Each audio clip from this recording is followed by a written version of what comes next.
Grandma's gone, my mother said, tone clipped and rehearsed. Memorial's Sunday. She left the entire portfolio to us. You're not in the will. From the background came my father's low, satisfied hum. One less complication, he added, just loud enough to make sure I caught it. I didn't speak. I didn't beg. I switched to speaker, laid the phone flat between the honey jar and Grandma's old porcelain teacup, the one with a hairline crack she refused to throw away, and looked straight across the table. Grandma was already there, breathing, upright, spoon paused above her oatmeal, gaze steady as lake water at dawn. She had heard every word. For more than a decade my parents had treated me like background noise in the polished soundtrack of their lives. I was the quiet daughter, the unnecessary footnote, the one who never quite matched the holiday cards or the charity gala selfies. Grandma never asked me to audition. She simply opened a bedroom door, wrote my name on the mailbox in black marker, and left the porch light on. That was her language of love. Practical, irreversible, no performance required. After my parents began quietly editing me out, fewer invitations, vague excuses, trust documents that mysteriously omitted my name, Grandma quietly edited them right back. They didn't notice at first. The warning signs arrived in fragments. Her brokerage alerts stopped forwarding to my phone. A pharmacy called about a prescription she hadn't filled in 18 months. Then the estate lawyer's paralegal emailed the wrong address. Revised pour-over will attached. Please confirm removal of secondary beneficiary. I didn't accuse. I archived. Grandma watched me the way she once watched me learn to parallel park. Silent, patient, only the occasional small nod when the tires lined up just right. We met her new counsel in a plain office 2 towns over. New affidavits. New notarizations. Every power of attorney, every healthcare proxy, every beneficiary designation they had touched was formally revoked with medical records proving capacity at signing. The heavy cream envelope waited on her kitchen counter like a loaded deck of cards. We permitted the obituary to print. We permitted the condolence casseroles. We permitted my parents to rehearse their public sorrow while they privately catalogued lakefront acreage, brokerage positions, and safe deposit contents they believed were already theirs.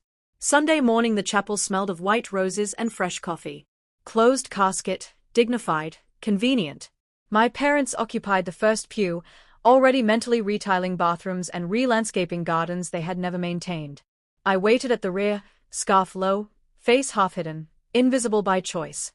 The organist finished the prelude. The minister began the opening prayer. My mother dabbed her eyes with theatrical precision.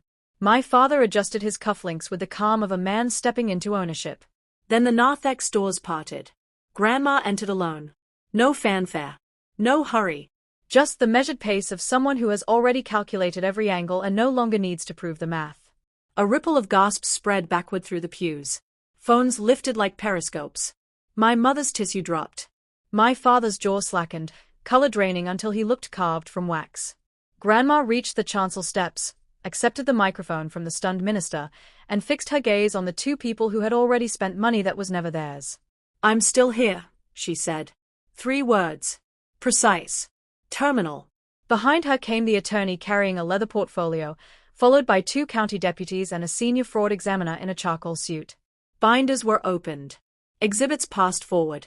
Fabricated medical capacity assessments. Retroactively dated trust codicils. Unauthorized ACH transfers. Neighbor affidavits describing furniture removal while Grandma was still eating breakfast in her own kitchen. My father opened his mouth. Grandma lifted one finger, the same finger she used to quiet me during long-ago algebra lessons, and the sanctuary fell silent. I trusted you when I was weak, she said. You used that trust to erase me before my heart stopped. That chapter is closed. The cuffs were applied without theater. No raised voices. No foot chase. Just quiet compliance, the metallic snap of rights being read, the soft shuffle of shoes on carpet. My mother wept, authentic this time. My father stared at Grandma the way someone stares at a foundation cracking beneath a house he thought was paid for. Later we returned to her kitchen. Same table. Same chipped cup. Same oatmeal, now stone cold.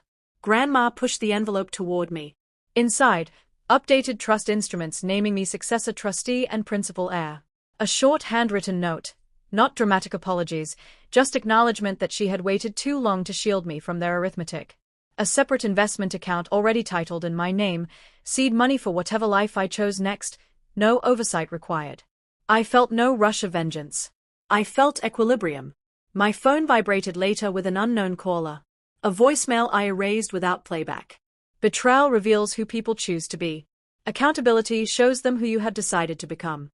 Across the table, Grandma lifted her cup in the smallest salute. "Checkmate," she said softly. I smiled. The first unguarded smile in years. Sometimes the most powerful move isn't shouting across the board.